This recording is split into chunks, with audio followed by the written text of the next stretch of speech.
Hello, everyone, and welcome to At Barrons. I'm Andy Serwer, and welcome to our guest, Jeffrey Sonnenfeld, professor at the Yale School of Management, which is Yale's Graduate School of Business. Jeffrey, so great to see you. It's great to see you again, Andy. So I sort of short-shrifted you with your title and your responsibilities. You do a lot of things here at SOM, as the school is known. Talk about what you do and what your mandate here is. Well, actually, I appreciated the shorter introduction. Sometimes you get that fulsome introduction and you see about a third of the crowd is already turned off. In fact, I start to dislike myself a bit sometimes when you read the whole bio out. But and the list of titles is almost a fold-out business card, I think. I have a senior associate deanship. I created the executive programs in the school. It was wonderful. It was sort of a tabula rasa as a blank slate of executive programs that weren't there. Many other schools went into kind of feeding the fire of middle management programs that sometimes weren't making a lot of money, and it was very hard, and they were getting into a lot of cliched things that could be taught more cheaply by people that were not professors elsewhere. So we never got into all that, so we were able to create something fresh, a start, as a high-end effort. That's one thing, that senior associate deanship. The other one is the Lester Crown Professor of Leadership Practice, and what's really great about that is Lester Crown, of course, is a legend in himself. Who the family, and he had led General Dynamics and a whole portfolio of other businesses, as you know, Chicago-based, really philanthropic company. But if you're in the leadership arena and your chair is the Crown Chair, that sounds very regal. It sounds like a throne itself. And then the third piece of the puzzle is I'm the president of the Yale Chief Executive Leadership Institute. That is something so shriekingly obvious. You would have thought some enterprising dean would have created it long ago. And as you know, that even predates my time here at Yale. I was back, and even at Emory. This just takes me back to Harvard. I had written a book that did it unexpectedly well. For about 11 seconds was a bestseller called The Hero's Farewell, Oxford University Press book, that studied the exit of a whole generation of CEOs and taking a look across disciplines from folklore and mythology to labor economics and things, and their predecessors or successors, a great generation that Brokaw later discovered. And that book seemed to spark a lot of interest in the exiting incumbents, and they were looking for a place to go to school. So we created the world's first school for incumbent CEOs, and it seems audacious, but even Klaus Schwab hopefully would admit it was before the World Economic Forum was founded, Forbes, Fortune, Business Week, the New York Times, Wall Street Journal, CNBC, Bill Gates, Microsoft. I helped all of them get into that space. Even your old friends back in the days of Fortune, we had Marshall Loeb there at the time to ring an old bell, and and the publisher at that time, who was there's an Atlanta-based publisher, remember, and they all thought, you have the unguarded ear of the CEO. This kid doesn't really. So those are the three areas. Yeah, I guess the latter one is sort of speaks to your reputation as a CEO whisperer a little bit. Now, SOM is a little bit different from other business schools like Harvard, where you got your MBA, and Wharton, Stanford, et cetera. How is it different? Well, it was created in the earliest days by people interested in the classics. The president of the university at the time was a classicist and thought there should be a regular gathering of people interested in leadership and management issues. He wasn't sure if it should be a school in itself. A great leadership scholar, Victor Vroom, a psychologist, really started to put it together, and it was a strange mix with the psychologists and with the operations research people, because they actually had been working together, believe it or not, back into the 1930s. A lot of the work on mass persuasion, mass communications, and things were part of that group. They had the notion of the sleeper effect and groupthink stuff that came out. These were areas that came from this group, and they wound up forming a school of management, and then had to figure out how we get accountants and finance people and operations people. That was the origin, but they wanted to be taking a look at social impact, that doing good was not antithetical to doing well, and that was its origins. And we've fortified that in more recent years. Right. So how did you get interested in this business of management and CEOs? I mean, some kids, when they are young, they want to grow up to be firemen. I mean, did you want to do this when you were a little kid? How did you evolve into thinking about this This stuff? is just like you. Nobody ever asks me this. So here you have it raw, unrehearsed, unvarnished. Is I in Harvard College was president of the campus radio station. It was easier to get into a leadership role than it was at the contentious Harvard Crimson, which I never would have had a chance at. And I loved it, and it was a lot of fun.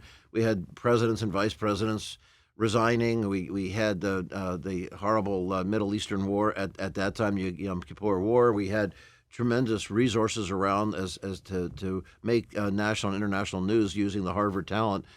So I loved that, but it didn't seem like it was serious because I was actually a closet pre-med at the time, and my family had been in the men's clothing business, a small retail, and I thought, really get away from business and try to get into something cerebral. I was going to be a physician. I was actually interested in psychiatry, but so much of it seemed that the people who needed it the most seemed to get it the least, and vice versa. I was having misgivings, and working as a volunteer at Mass General in the emergency ward, I loved just the way things functioned as an institution. My parents were both very ill throughout my life, and many times I had them both in the hospital at the same time in the Philadelphia area. And at nights, I'd been running the family clothing store in high school and stuff with help, and but I didn't realize that could be an occupation. And the hospitals, Mass General in particular, but the Boston hospital was so different than at that time. The Philadelphia hospitals, there just was a lot of anger, and my mom had a lot of malpractice problems, and it didn't seem like that in Boston. So I thought institutionally, I really was interested in that. I took a very easy course called Human Behavior and Organizations, taught by a guy named Jay Lorsch, a professor at Harvard. I couldn't believe that people got course credit. The stuff seemed so obvious and fun and having impact. So I wound up switching over when I learned that you not only get course credit for it, there's a whole field of study, and in fact, you can actually make a living doing it. So that was it. So I got my MBA and my doctorate at Harvard, and then joined the faculty for a decade. And so that's how I got into it. And my parents had just always been active politically on losing causes and failing candidates. And I thought if I could marry that political interest with business, and that's sort of what got me into this arena of governance. Interesting. So, CEOs and society today, I mean, you could argue very strongly it's never been more fraught. Let's just take societal issues, political issues. This whole idea, this whole notion, Jeff, of when to speak out and when not to speak out. How do business leaders decide? Uh, Again, sensational question, and it's very well timed because there seems to be a bit of a seesaw of sorts as to what pressures CEOs are under. If we go back just to our youth, when you were back here in New Haven as a child yourself, exploring the territory that I'd later try to navigate myself many decades past, is at that time in the 1960s and early 70s, the social change efforts weren't led by CEOs. The National Association of Manufacturers, in particular, was quite anti-government and very conservative and pro-war and fighting environmental activity at the time. And the U.S. Chamber of Commerce was a very diffuse but also very cautious and rightward-leaning group. But the Business Roundtable was formed then, just over 50 years ago, as a breakaway group of 200 of the largest companies because they thought that we don't have to have society at war with business and that we could find a win-win. There had been efforts earlier that had failed. JFK famously had found that the business community reneged on an agreement and settling a major strike.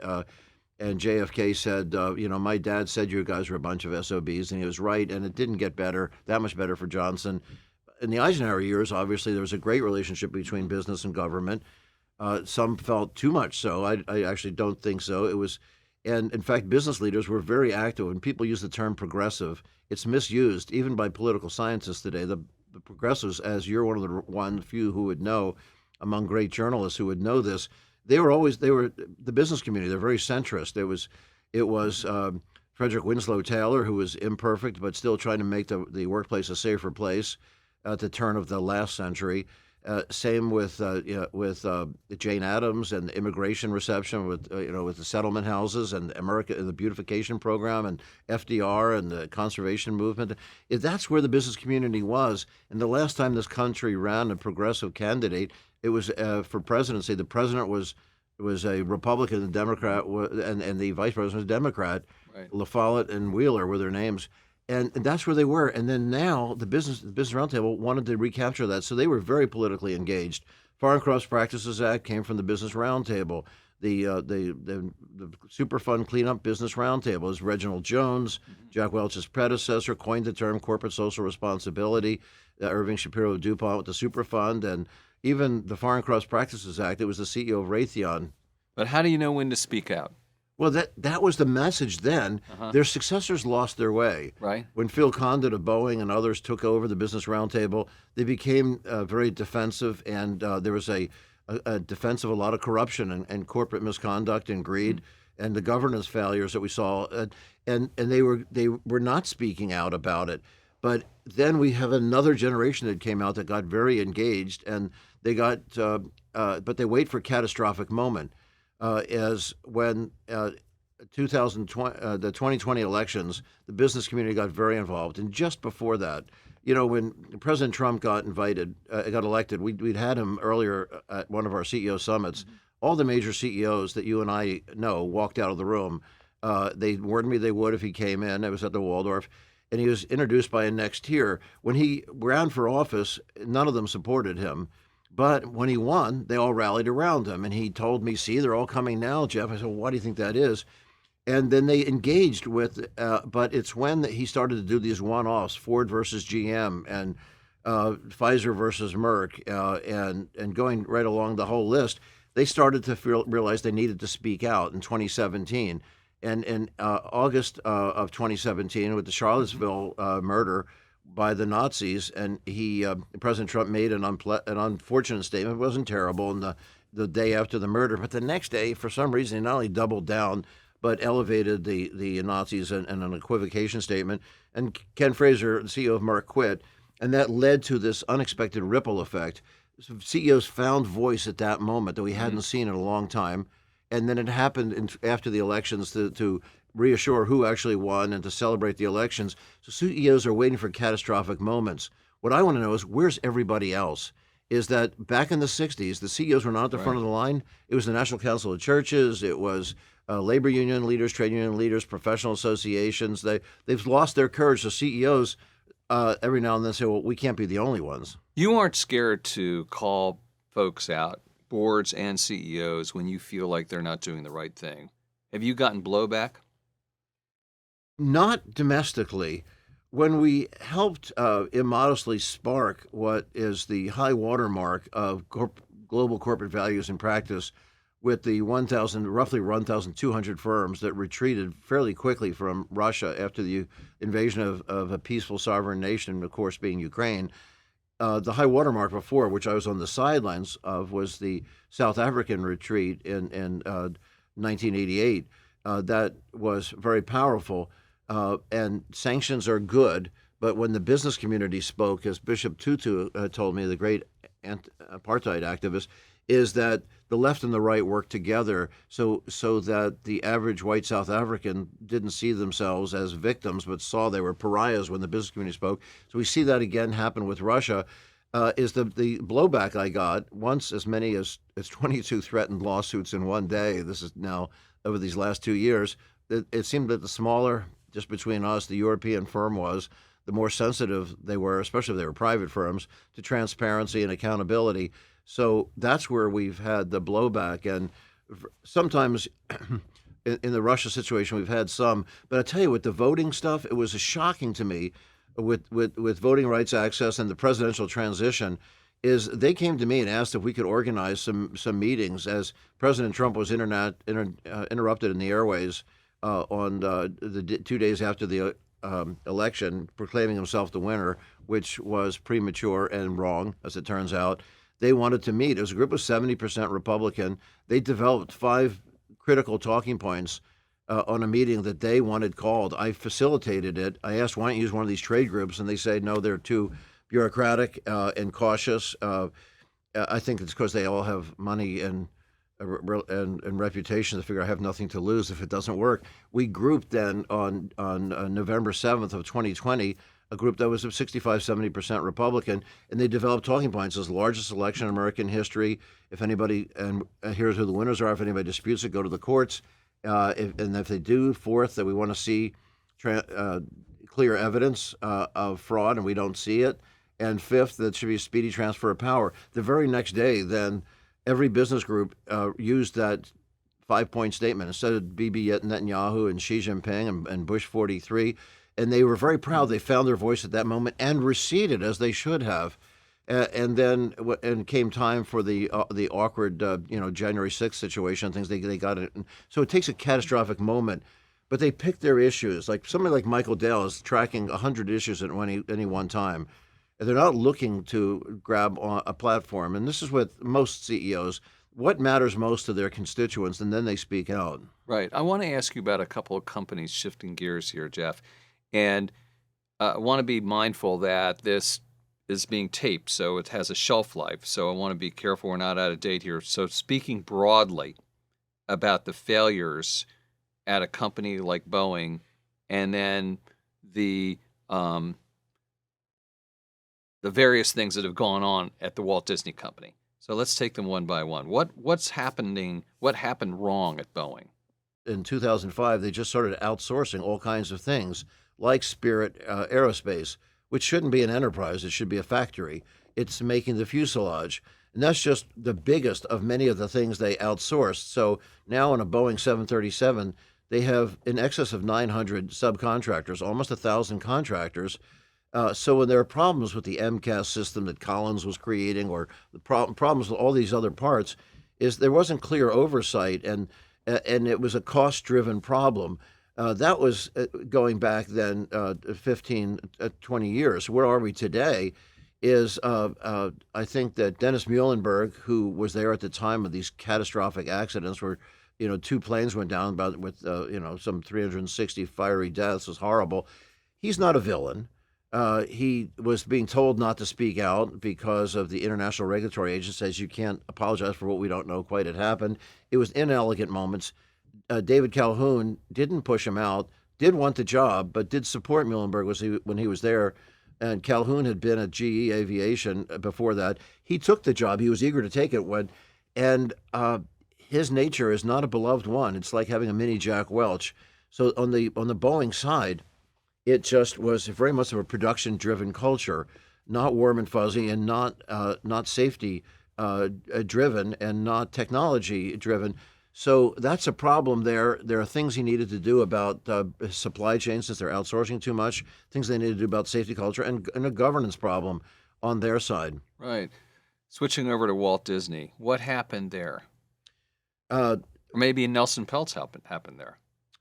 Nelson Peltz is another one of these octogenarians who I think is not the sort of person to be on the senior circuit in golf, and perhaps he's not great at bingo. I don't know what it is he wanted to do, but he is a failing financier. He's actually tried 25 times to get on the Disney board. Nobody in history has tried 25 times. And he's even sold out a lot of his own shares in Disney unwisely, since the stock is the number one performing stock on the Dow as we speak this year. NVIDIA is not on the Dow, as you know. Number one performing stock on the Dow, which is incredible. It's up 30% as we're meeting today. Peltz it's been is frustrated. Down over time. That was before that. Not so well right. During the JPEG, during the period of right. they had a failed right. succession. Yes. Now you see. Is there any failure by the Disney board here? I understand the Nelson Peltz situation, but is there? What happened? Is Bob Iger the only person who can run the company, for instance?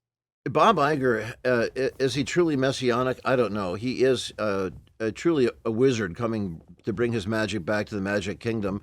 And Peltz or other activists are much more of a parlor illusionist with sleight of hand to distract from their own failed performance. They mischaracterize Disney. Under Bob Iger, there hasn't been 1 month where Bob Iger underperformed everybody in the media world. In his prior stint, and now that he's back again, he's, as we say, up 30% now. And Paramount's down 40% as we speak today, and Fox is down 6%, Warner Brothers around 25-30%. He's up, so he's been doing very well. But the board made a mistake with Bob Chapek. He wasn't the right guy for the job. But that happens at a lot of places. So somebody comes back in. I wrote a book about this called The Hero's Farewell. There's a category called the General, whether or not it's Howard Schultz at Starbucks, as you know, or Michael Dell at Dell, or Steve Jobs, of course, at Apple, where they made a mistake in the succession process. But a great hero can return. The Second World War is a triumph of mothballed, retired leaders and led their cause to greater glory. And that's what they're doing with Bob Iger. They're lucky to have him. And they have a wealth of great talent in there now. If something happened to him tomorrow or today, they've got at least 5 people who could step in and be a very successful CEO. And final question, Jeff, and this one's close to home, which has to do with universities and colleges in America right now, under attack from both the left and the right. What is a college or university president and boards, both? What are they to do? How can they navigate these times? Well, it's a very important question because we're seeing some people refer to, in a misguided way, something called the Kelvin principles. It came from the University of Chicago. That was to justify their unwillingness to get involved in the anti-war activities of this, when other colleges like this one at Yale and Berkeley and Notre Dame were very involved in civil rights movement and environmental movement. Chicago didn't want to then. As it turns out, Chicago takes positions on all kinds of issues. But people and what the Kelvin report says from Chicago is when the university's own core principles are endangered, then they too should speak out. So they don't read it. It's like people think what Milton Friedman said in that 1971 New York Times article is that the only responsibility is the bottom line. He never said the bottom line, and he used the term social amenities for what we call corporate social responsibility, and he spoke about it favorably. But people don't read that. It's So I think it's very important, that we want for universities to say that others in society should speak to social issues and they don't. What we take a look at is basically when Tocqueville came to this country and said, how do we study the legal system here in 1840 and bring it back to France? It wasn't the tightness of the laws, but the looseness. He coined the term social capital, which he said is as valuable as financial capital. When things start to pull apart the fabric of society, you need civic leaders, including university leaders and CEOs, religious leaders, labor union leaders, to speak up. And universities have a role in doing so and should. Jeff Sonnenfeld, professor at the Yale School of Management, thank you so much for joining us. Thank you, Andy. This is at Barrons. I'm Andy Serwer. We'll catch you next time.